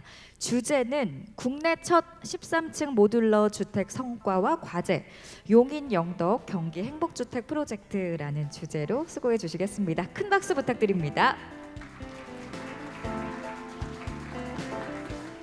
안녕하십니까. 한국건설기술연구원의 배규웅입니다. 현재 용인 영덕 경기행복주택의 연구단 총괄을 맡고 있고 연구단장 배규웅입니다. 감사합니다. 제가 이 과제를 준비하기 시작한 것이 2013년도부터인데 이제 10년, 내년이면 10년이 됐습니다. 근데 모듈러를 시작한 지도 1999년도부터 해외 벤치마킹을 하면서 시작을 했는데 그 사이에 저희 나라의 연구 능력이 그다음에 실력이 과거에 그 어린아이 같은 그 단계에서 굉장히 많이 발달해서 이제는 조금만 더 하게 되면 우리가 세계를 리딩할 수 있겠다 이런 생각들을 많이 하고 있습니다. 특히 요원할 것 같은 우리가 어떻게 저렇게 10여 층 이상이 넘어가는 모듈라 건축을 할 수 있을까? 더군다나 품질의 요구 성능이 가장 높은 공동주택에서 이런 걸 할 수 있을까? 이런 생각들을 굉장히 많이 하고 고민도 상당히 많이 했습니다. 근데 어떻든 간에 지금 현재 저희 용인영덕 경기행복주택은 국토부의 전폭적인 지지하에 그다음에 경기도시공사에서 대단한 협력을 지금 저희한테 보여주고 있어서 시공자인 현대 엔지니어링이 지금 많은 부분을 출혈을 감수하면서 지금 이 사업을 수행하고 있습니다. 그 부분에 대해서 여러분들한테 간단히나마 소개할 수 있는 오늘 자리가 될 것 같습니다. 또 오늘 발표가 끝나고도 또 궁금하신 사항이 있으면 뭐 개인적이나 아니면 연구단을 통해서 연락을 해주시면 제가 충분히 답변을 해드리겠습니다. 일단은 그 발표 순서인데 사업 부지, 뭐 공모, 시행자 선정 이런 것들에 대해서는 간단하게 설명을 드리고 저희가 어떠한 기술을 개발하고 어떠한 절차를 거쳐서 적용했는지에 대해서 설명을 드리겠습니다. 먼저 저희가 실증사업 부지 공모는 원래 이 연구단이 출발할 때 부지 자체가 없었습니다. 기술 내용을 개발하고 나중에 뭐 어떻게 되겠지, 땅을 누가 갖고 들어오든지 아니면 사업 공사비를 뭐 마련하겠지 해서 막연하게 출발을 했는데 어느 정도 시간이 지나다 보니까 이제 지어야 되는데 땅이 없는 겁니다. 그래서 땅을 저희가 공모를 해야겠다. 연구단에서 최종 결정을 내려가서 국토부랑 협의를 해서 저희가 공모를 했습니다.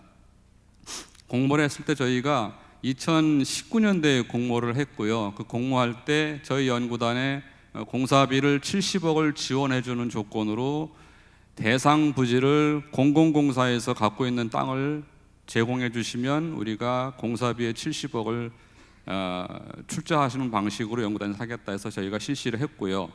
그 다음에 그때 신청한 업체들이 지금 공공공사죠. 공공공사는 5개인데 5개의 공공공사가 6개의 부지를 신청을 했습니다. 6개의 부지 신청 중에서 경기주택도시공사가 2개의 부지를 신청을 했습니다. 맨 위에 보시는 게 지금 현재 공사 진행 중인 용인영덕과 맨 왼쪽 좌측에 있는 평택고덕이 되겠습니다. 그 2개의 부지를 신청할 정도로 경기주택도시공사가 굉장한 열정이 있었습니다.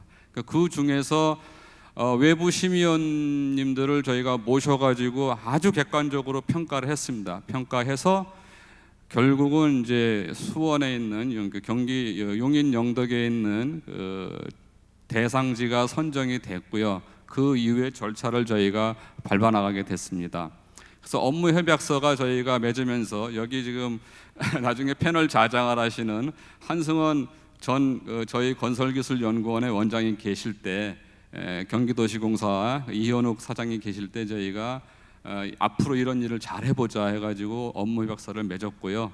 그 대상 부지에 대해서 저희가 민간 사업자, 저희가 이제 말하면 시공자죠. 시공자를 선정하기 위해서 저희가 기획 설계를 해야 됐습니다. 왜냐하면 땅이 주어졌는데 이 땅이 경기도에서의 그 기부 체납을 받은 땅을 경기도시공사에서 40년 동안 무상으로 쓸 수 있는 땅이었습니다. 그 땅에다가 건물을 짓다 보니까 그 땅 자체의 형상을 보니 많은 제약 조건이 있었어요. 땅은 한 1000평 가까이 됐는데 인접대지 경계선에서 많이 제한이 있어가지고 저희가 깎다 보니까 결국은 13층 반 정도가 올라가는 모듈라로서는, 그래서 저희가 13층으로 계획을 했고 처음에는 디귿자 형태로 저희가 기획 설계를 해서 이거를 기본으로 해가지고 민간 사업자들한테 저희가 공지를 했습니다. 이러한 기술들 구조는 일단 가장 안전하게, 아까도 조봉호 교수님께서 설명을 했지만은 여러 가지 방법이 있지만 처음 시범 사업이니까 제가 연구단장으로서 안전성이 가장 중요하다. 안전성 가장 중요하니까 RC 코어에다가 모듈을 갖다 붙이는 상황으로 가자. 그래서 저희가 그렇게 요청을 했고, 그 다음에 가장 중요한 거, 각 모듈에서 바닥 충격음에 대한 차단 성능을 확실하게 막아달라. 그래서 저희가 최근에 지금 시험을 다 해보고 했습니다. 했더니 중량 충격음에 대해서는 2등급, 경량 충격음에 대해서는 1등급에 대한 것을 저희가 목업에서는 확인을 했습니다. 그래서 지금 상당히 그 희망적이고요. 여러 가지 저기 내용들을 지금 넣었습니다. 그래서 철골도 지금 저희가 예상을 할 때는 저희가 제안을 할 때는 기둥은 시범 사업이기 때문에 전 세계에서 가장 많이 쓰이는 각형관광 기둥을 쓰자. 보는 C 채널 보를 쓰자 해가지고 그렇게 표준 모델을 저희가 주고서 시작을 했습니다. 그래서 민간 사업자 선정은 저희가 뭐 절차를 좀 생략하겠지만은 여러 차례 했는데 그 당시의 상황은 19년도 상황에는 여러 사람들이 여러 업체들이 하겠다고 막 했었습니다. 했는데 실제로 뚜껑을 열어보니까 뭐 기업의 사정이 어쩌고저쩌고 해가지고 들어오는 업체가 현대 엔지니어링하고 건강공업 콘소시엄만이 이제 해당이 됐습니다. 그래서 그 업체와 그 콘소시엄과 우선 협상을 시작해서 최종적으로 계약을 맺고 저희가 과제를 수행하게 되었고요. 그래서 민간 사업자를 선정을 했습니다. 이렇게 공고합니다 해가지고 현대 엔지니어링 그다음에 건강공업이 이제 콘소시엄으로 결정이 됐고 그 분들이 제시한 설계는 공사비가 많이 제약되기 때문에 저희가 냈던 기획 설계랑 다르게 플랫한 설계를 제시했고 지하 2층이 지하 2층의 RC 구조가 지하 1층으로 변경됐고 해서 그런 부분들을 저희가 협의했고 총 모듈이 120개 정도였는데 공사비를 조금 맞추다 보니까 조금 낮아져 가지고 저희가 세대 수는 110세대, 모듈은 110개, 세대 수는 106세대입니다. 근데 그 세대 중에 지금으로서 할 때 굉장히 아쉬운 게 있어요. 왜냐하면 최근에는 모듈을 2개든 3개든 합쳐가지고 전용 면적을 넓히자는 추세인데 그 당시에는 당장 집을 공급해야 된다는 게 굉장한 그 요구 사항이었습니다. 그러다 보니까 원모듈 원세대로 지금 공급을 하게 되는 것들이 많았습니다. 그래서 좀 원모듈 원세대가 102세대, 투모듈 원세대 신혼부부용이라든지 이런 게 4세대에서 전체 모듈은 110개고 세대는 106세대를 저희가 확정하게 됐습니다. 그래서 보시다시피 왼쪽이 이제 저희가 평면이고 오른쪽에 지상 1, 2층 뭐 이렇게 평면을 보시게 됐고요. 맨 왼쪽 상단에 보게 되면 그 부분이 저희가 홍보관입니다. 이 홍보관은 저희가 기술 개발을 한 내용들을 이 본관동에 다 적용하지 못하는 상황이 발생합니다. 인증을 받지 못한다든지 기술의 완성도가 떨어진다든지 여러 가지 그런 부족한 부분들이 있는 거 앞으로 조금 더 해야 되는 것들에 대해서는 저희가 홍보관에 다 모든 기술을 다 집어넣는 거래 가지고 2층짜리 목업을 홍보관으로 저희가 짓기로 했고 본관동에 대해서는 저희가 13층이고 3층부터 모듈을 쌓는 것으로 해서 저희가 계획을 완성했습니다. 그래서 인허가를 받았고요. 기준층에 보시게 되면 지금 보시게 되면 청년과 주거약자 고령층, 그다음에 신혼부부 고령 청년 해가지고 신혼부부가 보면은 투모듈 원세대가 되겠습니다. 그래서 상 13층과 12층에 2세대씩 들어가게 되겠습니다. 그래서 단위 평면은 저희가 전용 면적이 17제곱미터, 그다음에 투모듈 원세대는 37제곱미터. 이게 지금 새로 지금 얼마 전에 가 보니까 계룡건설에서 요 지금 세종시의 63블록을 제가 가 보니까 거기는 폭도 한 10cm가 넓고요. 길이도 조금 깁니다. 그러니까 조금의 더 여유가 있더라고요. 그래서 그걸 보고 나서 단장으로서 좀 아쉽다 이런 생각을 많이 했습니다. 조금 더 넓게 했으면 좋았을 텐데. 근데 당시는 이게 최상이 아니었습니다. 그렇게 이해해 주시기 바랍니다. 그래서 저희가 인면도 보시게 되면 이렇게 약간의 좀 이것도 좀 서로 약간의 그 논쟁이 있었는데 아무리 공사비하고 여러 가지가 제약된다고 하지만 플랫으로 가야겠냐, 평판형, 판상형으로 가야겠느냐 그런 것들도 얘기를 많이 했고요. 그래서 또 이것도 호불호가 갈리더라고요. 어떤 분들은 남측이니까 다 좋다. 디귿자로 가면은 서향도 나오고 동향도 나오니까 일부 또 뭐라 그럴까요? 불만족스러운 세대도 나오지 않겠냐 해가지고 결국은 저희가 많은 토론을 걸쳐서 남측 전면 세대를 남측으로 하는 쪽으로 결정을 했습니다. 그래서 보시게 되면 단면도고요. 그 다음에 사업 승인을 저희가 10월 7일 날 받았는데 작년에 여기에 조금 어려운 점이 있었습니다. 저희가 당초에는 6월 달에 사업 승인을 받고, 그러니까 이제 인허가를 완성을 하고 착공을 바로 들어가면은 올해 말에 입주까지 가능하겠다. 입주는 아니고 준공까지 가능하겠다고 생각을 했는데, 인허가에서 3개월이 지연된 겁니다. 그 인허가에서 나오는 얘기가 뭐냐, 13층을 짓다 보니까 구조적인 문제에 대해서 심의위원들이 이런저런 거를 요구를 하는 게 많았습니다. 그러다 보니까 저희 연구단에서도 또 피어 리뷰를, 탄성 설계에 대한 피어 리뷰하고 비선형 해석에 대한 피어 리뷰를 또 해서 다시 제출하는 방식. 그러다 보니까 거기서 한 3개월 반 정도가 지연되면서 전체적으로 공사가 올해 준공이 아니고 내년 3월 내지는 4월, 지금 저희 계획은 4월 20일인데 4월 20일에 준공되는 것으로, 지금 준공하는 것으로 좀 지연됐습니다. 그래서 그런 점들이 좀 아쉬운 점들이고요. 그래서 저희가 연구단 실증 사업에서 6가지의 핵심 기술을 본관동에 적용합니다. 본관동 적용한 핵심 기술 6가지 중에서 가장 대표적인 게 아까도 조봉호 교수님 많이 말씀하셨지만은 내화 3시간. 저희가 이 13층 이상이기 때문에 기둥하고 부에 내화 3시간을 적용을 해야 되는데, 저희 연구단에서 2019년도 18년도의 상황을 보니까 국내에서 내화 3시간을 할 수 있는 상황이 안 돼요. 그래서 KCC에 제가 한 서너 번 찾아가서 부탁을 해서 방화석고보도 3장, 4장, 5장까지 겹침으로 하는 방식을 어쩔 수 없이 유도를 했고, 내화구조 성능 인정 실험을 통과해서 현재 기둥은 3장이고 보는 4장 내지 5장 정도까지 붙이는 그러한 좀 어려운 작업을 하면서 모듈을 만들고 있습니다. 그래서 내화구조 기준에 대한 좀 개정은 좀 모듈라 건축에서는 좀 철거를 쓸 때는 필요하다는 생각을 하고 있습니다.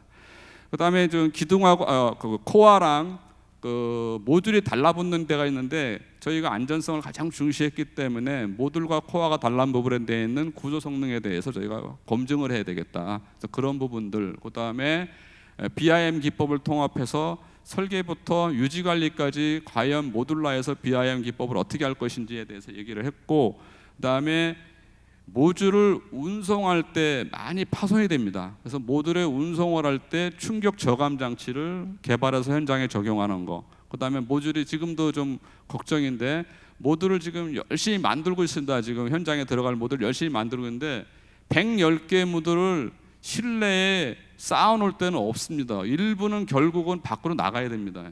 노천으로 나가야 되는데, 그 부분에서 이제 비가 오거나 눈이 왔을 때 얘를 어떻게 방어해 줄 거냐, 보호해 줄 거냐에 대해서 우리가 그 강우에 대한 것들을 지금 대응하는 그런 포장지도 지금 적용하는 것으로 되어 있습니다.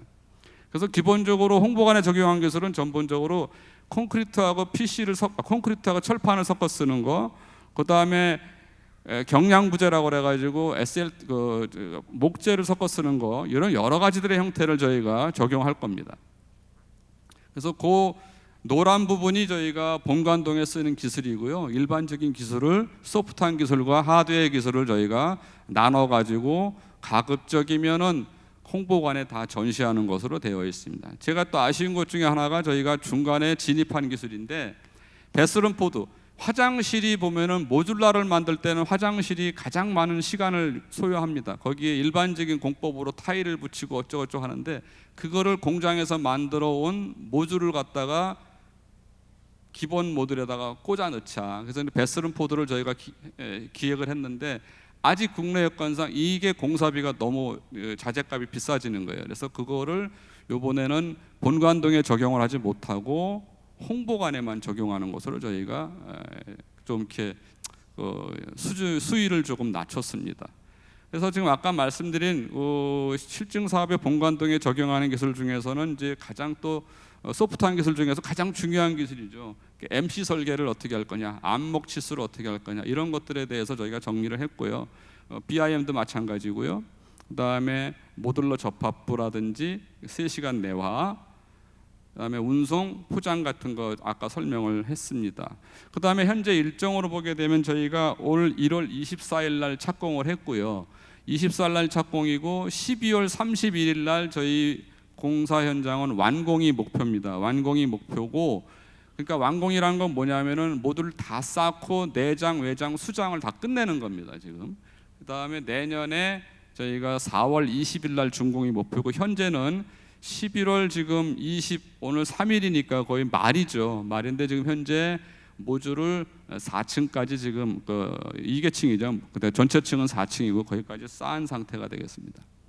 그래서 보시게 되면은 모듈라 지금 저희가 그 제작 과정인데요. 지금 보시게 이게 지금 유인물 나간 거랑은 조금 틀립니다. 제가 다시 좀 수정을 해가지고 모듈라 유닛 골조를 먼저 만들고요. 그 다음에 바닥 콘크리트를 타설하고, 이 부분이 지금 저희 나라에서 모듈라를 만들 때 가장 취약한 부분 중에 하나입니다. 온돌이 들어가기 때문에 콘크리트를 저거를 라멘조 구조이기 때문에 150mm의 콘크리트 이상을 타설해야 되는 저런 상황이 발생을 하고요. 그 위에 다시 온돌층을 또 깔아야 되는 상황이 발생하기 때문에 우리나라의 그 여러 가지 제도나 법적인 그런 특징들이, 제가 20여 년 동안 모듈라를 조금씩 해보고 지금은 이제 본격적으로 건물을 짓지만, 우리나라가 전 세계에서 가장 모듈라를 하기 힘든 나라가 아닌가 이렇게 판단을 했어요. 예. 그 다음에 위아래층에서의 층간 소음에 대한 민감도가 다른 어느 나라보다 굉장히 심각하고요. 그래서 그 부분들에 대해서 신경을 쓰다 보니까 콘크리트를 공장 안에서 타설해야 되는 상황이 발생합니다. 그 다음에 건식벽 재료 그 다음에 설치하고 뭐 그런 것들은 다 일반적인 것이에요. 예.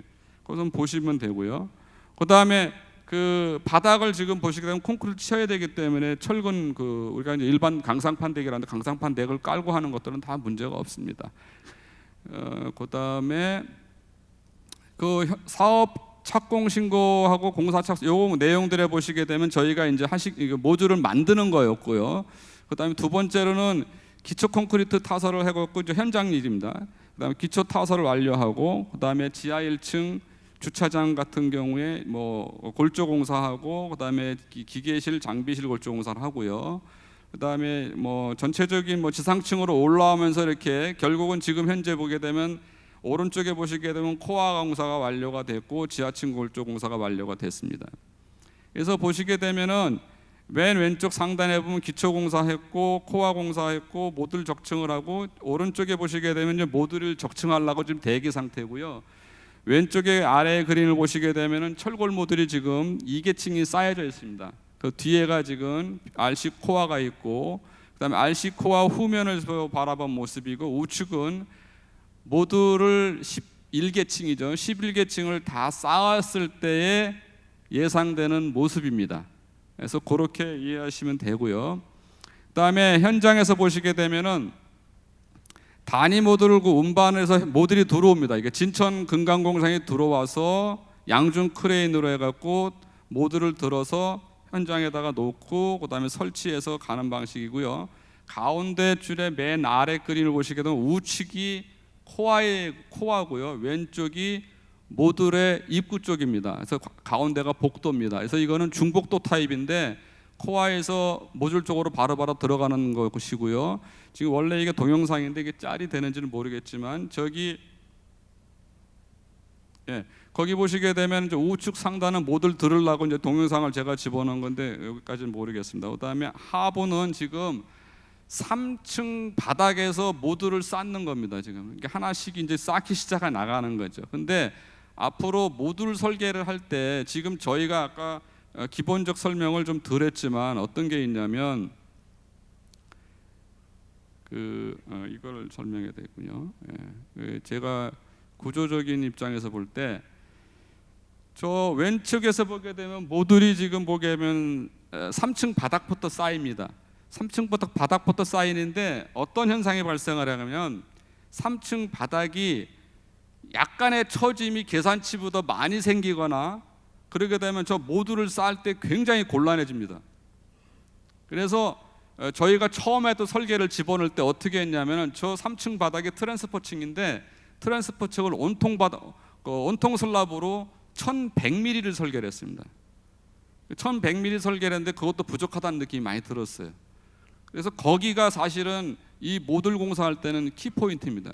그러니까 구조도 하든 설계를 하든 시공을 할 때 그 부분들을 신경을 써야지만이 이 모듈이 올라갈 때 제대로 올라갈 수가 있어요. 밑에가 처지지 않아야 됩니다. 근데 우리가 일반적인 구조물들은 처지죠. 근데 그 처짐을 여하간 1mm 이내, 2mm 내로 맞춰줘야 됩니다. 그러지 않으면 못 올라갑니다. 아무리 높은 것도 가다가 잘못하면 다시 모듈을 내려야 되는 상황이 발생합니다. 그래서 그런 거에 대해서 굉장히 신경을 썼습니다. 이 향후 방향에 대해서 말씀을 드리면 정부 정책과의 연계가 지금 저희가 국토종합계획 2020년까지 되어 있는 거긴 하지만 그 당시 주거비 부담 완화, 제도적인 문제 여러 가지 있었고 결국은 저희는 국가 R&D에서 이 과제를 하는 겁니다. 이 과제를 할 때 제가 연구단장을 하면서 처음에 모토가 우리는 가장 보편타당한 시스템을 만들어낼 것이고 그 보편타당한 시스템을 국내의 모든 공공기관에서 바로 차용할 수 있도록 시스템을 만들 것이다. 그래서 그렇게 준비를 했고요. 그러다 보니까 이제 그거를 준비하면서 왜 그런 생각을 했냐면 저희가 부지 공모를 해보고 SH하고 LH하고 GH랑 이렇게 이 얘기를 해보면 국내에 유휴부지가 굉장히 많습니다. 쓸 수 있는 땅은 굉장히 많은데 그 땅을 개발하는 게 조그만 땅에서 어떻게 개발할 수 있는가 이런 것들을 많이 따지고 있어요. 그러면 저희가 개발한 시스템을 바로 현장에 저러한 여러 군데 있습니다. 서울, 인천, 경기도시공사, 인천도시공사 여러 군데가 있습니다. 그런 데 가서 저희 시스템을 바로 조금만 손을 보면 바로 쓸 수 있게끔 하는 것이 저희의 이제 목표였습니다. 그래서 이 일을 하다 보니까 어떤 문제가 있냐면은 왜 이게 우리나라에서 이렇게 모듈라가 그렇게 좋다고 그러는데 잘 안 되지? 왜 잘 안 될까? 근데 해봤더니 아까도 말씀드렸지만 국내 조건이 되게 어려운 거예요. 현장에서 제작하는 방식으로 모든 제도가 발전해 왔는데 50년, 60년을 발전하는데 어느 날 갑자기 공장 제작 방식에 맞는 제도로 바꿔야 되니 어려운 겁니다. 그러다 보니까 거기서 제가 한 6가지 정도 내화구조 인정 제도를 개선할 수 있으면 개선해 봤으면 좋겠다. 그 다음에 가설 건축물 기준이 국내에서 지금 보시게 되면은 철근 콘크리트, 그 다음에 여러 가지 합성적인 거는 쓸 수 없게 되어 있어요. 그것들을 좀 바꿔야겠다. 발주제도 모듈이 지금 발주 중에서 어떻게 되냐면 하나의 부품으로 나옵니다. 부품으로 나온다는 건 안 돼. 전체 건축의 80% 이상을 책임지는데 부품으로 나온다는 거는 좀 그러니까 적당하지 않은 것 같아요. 그 다음에 전문 건설업 제도가 없다 보니까 모듈을 그러면 쌓을 때 이 쌓는 사람들이 지금 PC 같은 경우에도 금속 및 수장에 들어가 있습니다. 지붕 및 금속 수장에 들어가 있는데 그런 부분도 지금 전문 건설업청에 없는 거예요. 그 부분도 정리해야겠다. 그 다음에 모듈러 성능 인증 제도를 도입해야겠다. 그 다음에 요거는 지금 국토부에서 저희가 가장 그동안 많이 일을 했는데 모듈러 건축 적용 시에 정부 인센티브 부여 방안을 여러 가지 요청을 했죠. 그래서 지금 현재 국회에 계류되어 있는 용적률하고 건폐율을 15% 추가 완화시켜주는 그 내용이 있습니다. 그것만 해도 사실 많이 국토부에서 애를 써주신 겁니다. 그래서 조금 더 빨리 정착되기를 기원합니다. 세부적인 내용은 넘어가고요. 그 다음에 지금 저희 연구단에서 지금 이렇게 일을 하고 향후 저희가 내년에 이제 입주를 하게 되면은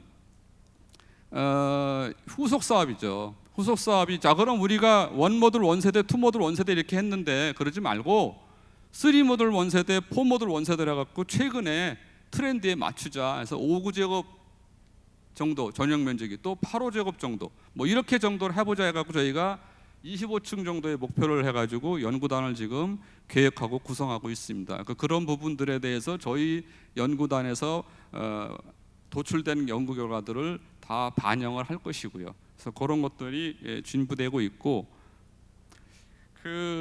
추가로 지금 설명을 드리면 오늘은 보시게 되면 다 보면은 철골 모듈에 대해서만 말씀을 나누시더라고요. 그래서 철골 모듈이 아니고 PC 모듈도 좋은 주택 공급의 방안이니까 그 부분도 좀 간단히 소개를 드리면 최근에 이제 국내에서 이제 KC 산업이라는 데서 PC 박스 모듈을 만들고 있습니다. 만들어서 지금 현장 적용을 하고 있는데 모듈을 박스를 만들어서 박스 만드는 거는 여러 가지 방식이 있습니다. 이게 이제 싱가포르에 이제 클레멘티 같이 40층짜리 이런 것들 해보자 하고 막 움직인 겁니다. 그래가지고 철근 배근하고 해서 공장에서 이제 저렇게 우측에 있는 단위 모드를 만들고 그 다음에 그걸 운반해서 똑같이 적층을 합니다. 모드를. 다만 이 모드는 콘크리트 모드이기 때문에 양중이나 이런 데 이제 좀 많이 제약을 받습니다. 그래서 저희 같은 경우에는 이 모듈이 지금 한 18.5톤 정도가 나옵니다. 그 안에 베스런 포드라든지 이런 것들 집어넣어서 하게 되면 조금 완화가 무게가 조금 나가겠지만 국내에서 양중하는 데는 지장이 없고요. 그래서 현재 목업을 만들어서 품질 성능 평가를 다 했고요. 그래서 지금 보게 되면 시공 사례가 보시게 되면은 상가 주택을 이렇게 했고 단독주택, 교회, 그다음 2층짜리 뭐 상가와 뭐 단독주택 이렇게 지금 짓고 있고요. 그다음 설계는 지금 보시게 되면은 3층짜리 기숙사, 4층짜리 기숙사, 4층짜리 뭐 다세대 뭐 이런 것들을 지금 설계를 많이 하고 있습니다. 이게 바라고 있는 것 제가 이제 이걸 소개드리는 이유는 철골에서의 주택, 콘크리트에서 주택 이것이 여하간 좀 이렇게 믹싱이 되면 조금 더 좋은 결과가 나오지 않을까. 그래서 좀 그런 서로의 협력 방안을 좀 찾았으면 좋겠다 해서 또 추가로 좀 소개드리고 제 발표는 아까 주요 발표는 어떻든 간에 용인영덕 13층에 대한 내용이었고요. 그다음에 필요하신 내용이 있으면 언제든 연락 주시고요. 시간이 다 됐으니까 제 발표는 이대로 이것으로 마치고요. 필요한 거 있으면 언제든 연락 주시기 바랍니다. 감사합니다.